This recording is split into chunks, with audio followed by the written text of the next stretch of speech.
Chapter 1. As you're turning there, I'll mention that in our Sunday school class, we have begun a study of the book of Mark. And we're just kind of working verse by verse, passage by passage through the book of Mark. If you haven't been to Sunday school in a long time, it's a great place to jump in. We're only 8 verses in, so it'll be a great time to kind of join us. But Mark begins his gospel with the phrase, "This is the beginning of the good news about Jesus Christ, the Son of God." This is the beginning of the good news about Jesus Christ, the Son of God. And what Mark means when he uses that phrase, "this is the beginning," is he's referring to the actual earthly ministry of Jesus. Mark's story begins the moment Jesus steps into the public eye. And so for Mark, the beginning is about 30 AD in a place in the Middle East, in Galilee, near Jerusalem, where the ministry of Jesus will begin. I point that out because John also starts his gospel by speaking about the beginning. And when John uses the word the beginning, he does not mean the same thing that Mark means. Mark's beginning is a real time, space, history, 30 AD. John's beginning, well, it's a little different. John chapter 1, verse 1. "In the beginning was the Word." Now I want you to just know that we could stop there and I could talk for about an hour and a half about just that little phrase. In the beginning was the Word. But we're not going to spend an hour and a half, we're just going to spend a couple of moments. When John says in the beginning, he is not talking about a particular moment when Jesus entered the public ministry. He's looking before that. He's not talking about the moment Jesus was born. For John, in the beginning is not in a manger in Bethlehem. He's not looking at Joseph and Mary. He's looking back past Joseph and Mary, back past the Old Testament prophets that we've been studying, back before David, back before Moses and Joshua, back before Abraham, back before Noah, back before the Garden of Eden. In fact, when you read John chapter 1 and it starts with the words, "in the beginning," your brain should immediately click on going, there's another book in the Bible that starts that way. It's the book of Genesis. The very first words in your Bible. In the beginning, God created, right? And John now begins his gospel. And he says, in the beginning, before everything else, before the earth even came into existence, before the words, "let there be light," had ever been spoken, in the beginning was the Word. Now we have to talk about this word for a minute. The Greek word for word is logos. Is that wordy enough for you? Got that? So the Greek word for word is logos. And again, I could spend hours just on this simple phrase and word. But what you need to know is that just translating it word is kind of inadequate. That phrase appears more than 200 times in the Old Testament. The word of the Lord, the word of God. And when it shows up in the Old Testament, it means things like, and God gave this prophetic message to Isaiah. The word of the Lord came to Isaiah. And sometimes it's talking about the law and describing the holiness of God. Moses was given the word of the Lord on Mount Sinai. And sometimes it's talking about the power of God. The nation of Israel is sustained by the word of the Lord. Sometimes it's talking about creation. All that is came into being by the word of the Lord. It shows up beginning in the book of Genesis, and it's in nearly every single book of your Old Testament, the word of the Lord. And so this word logos that shows up in John 1 is loaded with meaning and is probably better translated something like the purpose, message, truth, power, and holiness of God. But if you say that, you say in the beginning was the purpose, truth, power, holiness of God, that gets a little wordy. No pun, well actually pun completely intended. It does get a little wordy. And so it simply says in the beginning was the Word. In the beginning was all of this truth and power and glory. Essentially, in the beginning was this being that was how God interacted with his creation. how God revealed truth to his creation, how God sustained his creation, how God brought his creation into being. In the beginning was the Word. And then verse 1 continues, and the Word was with God, and the Word was God. He was with God in the beginning. This Word, this Logos, was God. He wasn't just like God. He didn't just share some similar traits with God. He was God. Which means that everything we say about God himself, we must also say about the Word. And spoiler alert, as we keep going, the Logos turns out to be Jesus. We're going to see that as we keep going, but just to clarify as we walk through this passage, this Word, this Logos, is Jesus the Christ, the Son of God. And he's been there since the beginning, and he has been God the whole time. So when we talk about God being eternal, having no beginning and no end, not experiencing time, never running out of time, never being rushed, he is always as he was. He's unchanging. The same yesterday, today, and forever. Not only is that true of God, it is true of Jesus because Jesus is God in every sense of the word. He is omnipotent, all-powerful. There is no obstacle too big for him, no enemy too strong for him, no problem he cannot defeat. He is all-powerful. If there is power to be had, he possesses it. He is all-knowing. There is no wisdom he does not have. There's no riddle he cannot solve. There is no truth he does not possess. He is omniscient. He knows everything. There are no secrets from him. He's omnipresent. He's everywhere, all at the same time. There's nowhere you can go where he is not. There's nowhere you can flee from his presence. He sees you when you're sleeping. He knows when you're awake. Wait, that's the other Christmas story. Sorry, I got confused for a minute. But it's true. He sees you when you're sleeping. He knows when you're awake. He sees you every moment of every day. He's everywhere all at once. We call that omnipresence. He is holy. He is just. He is righteous. And he is seated on a throne in glory. Since the beginning, since before creation, since before any of the story unfolded, there was Jesus, and Jesus was with God, and he was God, and he was with God in the beginning.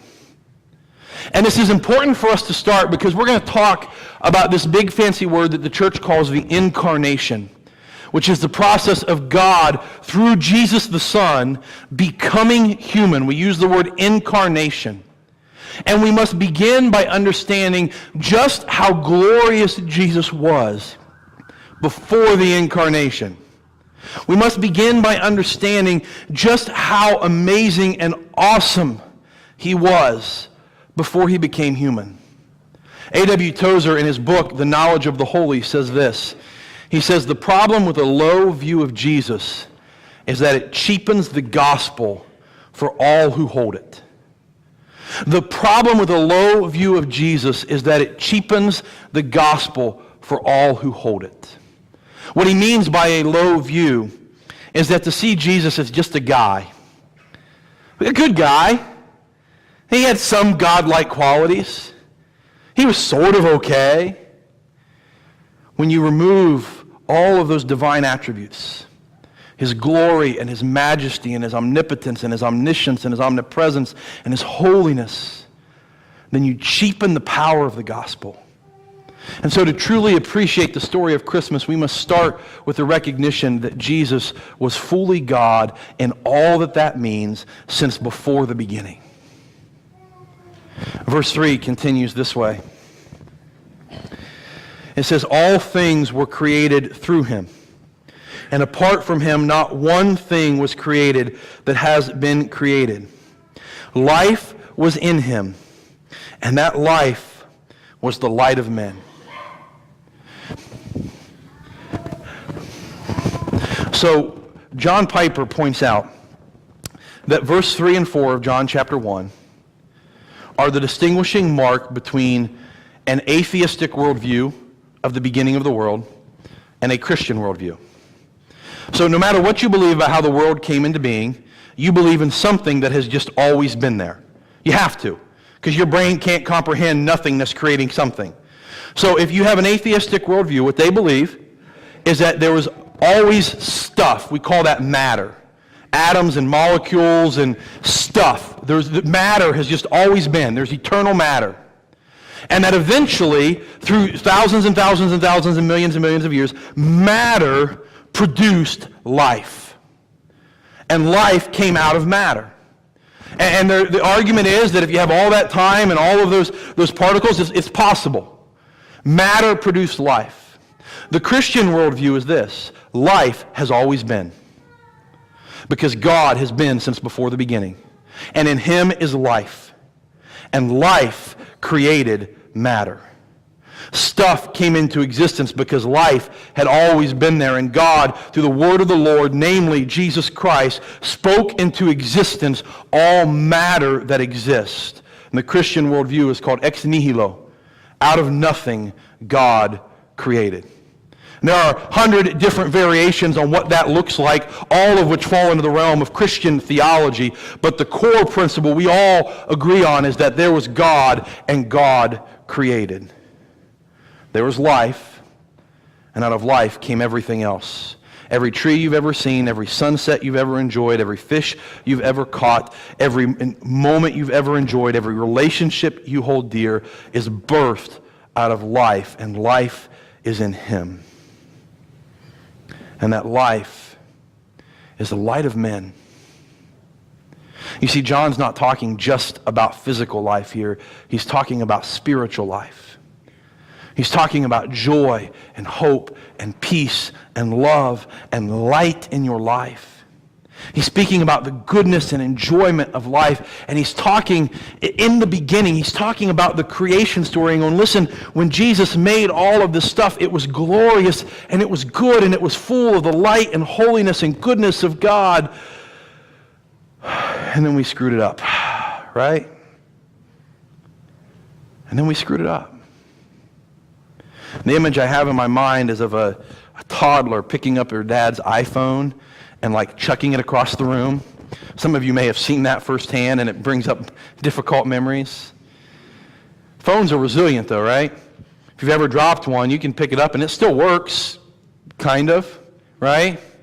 It's got a little spider crack in the upper corner and a couple of dead pixels down here, and there's that blue dot in the middle of the screen that never goes away, and the P doesn't work when you try to type, but it still kind of works. In fact, you may know someone who has this phone that's like all shredded and mangled, and they're still using it even though the screen's like, hold on, I have to turn it so I can read the email.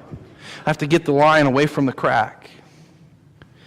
It still works, but not like it's supposed to. And the story of creation is that it still works, but not like it's supposed to.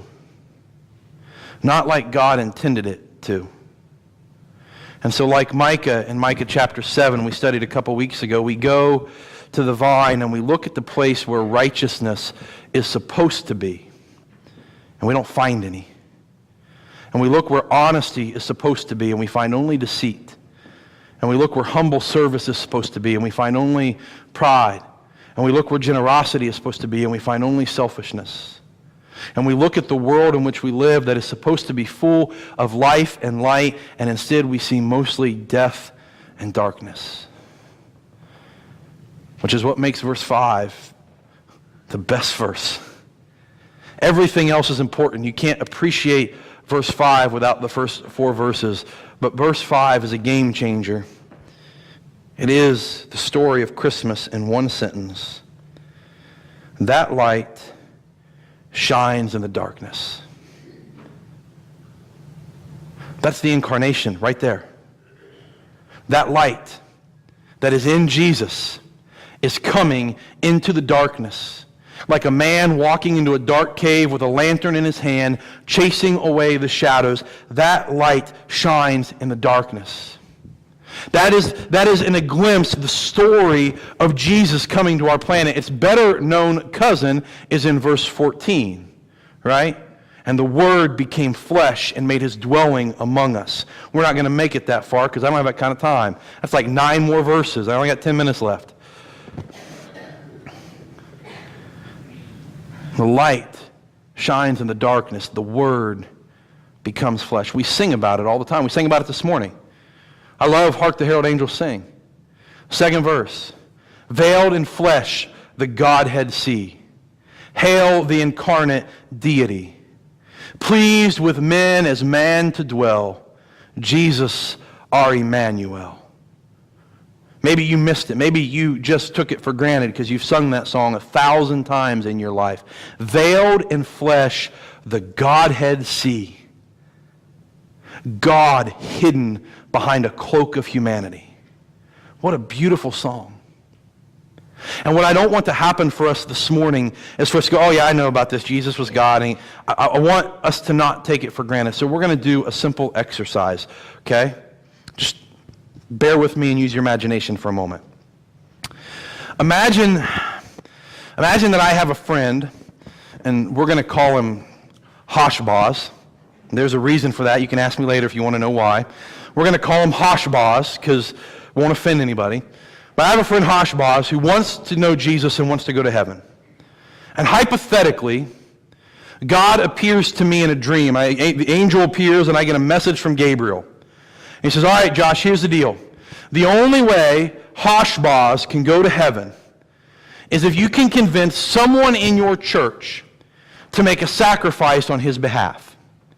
So convince someone in your church to sell their home, to buy a 15-passenger van, and go live in a van down by the river for 30 years.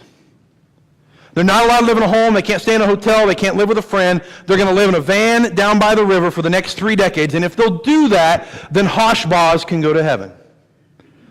Any takers? Anybody moving into a van? Maybe that's too dramatic. Maybe the deal is you're going to give up motorized transportation. You're never allowed to ride in a motor vehicle again. You can ride your bike, you can walk, or you can get a horse and buggy. I hear there's plenty around these parts. But you are no longer allowed to ride for the rest of your life in a motorized vehicle. The only way Hashbaz is going to go to heaven is if you sacrifice the freedom and privilege of going 20, 30 miles in a few moments. And you say, I'm going to stay in this one area, I'm going to give up that freedom for his eternal security. Any takers? Maybe that's too much. What if the deal was you are no longer, for the next 30 years, allowed to purchase anything to eat? The only way you get to eat is based on the generosity of other people. You can go to soup kitchen, go to food pantry, you can stay at mom's and let her cook for you, I suppose, if that works. But you are no longer, for the next 30 years, allowed to spend a single penny purchasing food, and then Hashbaz gets to go to heaven. That exercise reveals two things. The first one is very uncomfortable. I am far more selfish than I'd like to admit. Because the answer should be absolutely, sign me up. I will suffer whatever I need to suffer in this lifetime for him to go to heaven. I will give up whatever comfort is needed. I will sacrifice whatever privilege I have. I will give up any desire. One person going to heaven is worth whatever suffering this lifetime. His eternity is far more important than my comfort in this world. And yet, my guess is most of you are sitting there going, I wouldn't do that. And guess what? I spend a lot more time worrying about it than I should, because it should be very quickly, yeah, I'll do that. And yet my selfishness is far stronger than I would like to admit. But the second thing, and for our purposes this morning, the more important one is, those are just a pale reflection of the incarnation. Do you understand that Jesus had once been omnipresent? He'd been everywhere, all at one time and one moment, never confined to one place. And now when he goes to preach, he's going to have to walk 4, 5, 10 miles a day by foot from one town to the next town to the next town so that a few more hundred people can hear him preach. He who had never been limited by location is now confined to a human body and walking as far as his feet will take him. Do you understand? He had been completely independent. He had never needed anything from anyone. He existed solely as God with no needs. And suddenly now, his mom has to feed him and change him and put him to bed. And he cannot take care of his most basic needs. The God of heaven cannot take care of his most basic needs. He had never before been tired or hungry or sleepy or thirsty. And yet when we read the Gospels, he is all of those things multiple times. At one point, he is so busy and tired that he must leave the crowds to go be by himself. At one point, he's so tired that there's a storm raging and he's sleeping in the boat while the boat's about to tip over because he's exhausted. The Bible says he went 40 days without eating and then he was hungry because, yeah, that's what happens when you go 40 days without eating. I'd be hungry too. He who once was all-powerful, omnipotent, is lying in a manger unable to lift his own head. You ever watch somebody hold a newborn for the first time? And we all have that moment of panic where we hand the baby and we see how they're holding him, like, no, you have to hold their head! Because their head's too big for their neck. And their neck. Jesus was, I mean, that sounds sacrilegious, but he was. He was a baby. His neck muscles weren't strong enough to hold up his head. He who once was seated on the throne of glory is now lying in a feeding trough. He traded in, holy, holy, holy is the Lord Almighty, the angel screaming at the top of his lungs for some cows mooing in the middle of the night. And just as we cannot begin the Christmas story without recognizing his glory, we cannot appreciate it without understanding just how much he gave up. Max Lucado puts it this way. He says it's easier for us sometimes to keep the humanity out of the incarnation, to clean the manure from around the manger, to wipe the sweat and tears from his eyes, to pretend like he never snored or blew his nose or hit his thumb with a hammer. It's easier to stomach that way. There's something about keeping him holy and divine that keeps him distant and packaged and clean. But don't do it. For heaven's sake, don't do it. Let him be as human as he intended to be. Let him in to the mire and the muck and the filth of our world. For only if we let him in can he pull us out. For only if we let him in can he pull us out. And that is why the ending of verse 5, the light shines in the darkness, yet the darkness did not overcome it. The darkness did not overcome it. And of course it didn't. Darkness never wins. You've never been in a room so dark that you light a candle and the darkness overwhelms the candle and blows it out. You've never been in a room so dark that it creeps in and puts out all the lights because there's just too much darkness. That's not how it works. Light always chases away the darkness. Light always chases away the darkness. And the simple story of Christmas is this. God, Jesus as God, in all of his divinity, in all of his holiness, in all of his power, and all of his glory, and all of his might, gave that up in a way that you and I, as our exercise proves, are far too selfish to ever replicate. Gave that all up to come and deal with what we deal with. To come and deal with fatigue, and to come and deal with pettiness, and to come and deal with betrayal, and to come and deal with physical pain, and to be hungry, and to be sleepy, and to run out of time, and to not have enough time to do what he wanted. He came to put up with all of that so that light could shine in the darkness, so that life could win over death. I got to be honest with you, this message this week in particular for me carries so much power. On Wednesday, I gave the sermon at my grandmother's funeral. Tomorrow, I'll do the same for my grandfather. And I don't know what to say if this isn't true. I have no words. But if this is true, if in him is life, and that life is the light of men, and he came to bring light into the darkness, and the darkness does not stand a chance against him, then I know exactly what to say. What I have to say is that no matter what happens in this world, if I know Jesus, then I win. If I know Jesus, he came for me, and one day I'm going to go be with him. Long has been used the imagery of a lifeguard who sits on his chair on the dock and watches as someone swimming out in the water begins to slip beneath the surface. And the lifeguard, realizing that this person isn't going to make it, comes leaping off of his chair. And for a moment, he disappears beneath the surface himself. And you think for a moment, perhaps he's lost too. He's stuck down into the darkness. He slipped beneath the water. Where did he go? And then you realize as he comes bursting to the surface that he had to go down so that he could bring them up with him. The story of Christmas is of a God who came down so that we could go up to be with him. And so we're going to sing an invitation song this morning, Victory in Jesus, proclaiming the beauty of Christmas. The light shines in the darkness, and the darkness cannot overcome it.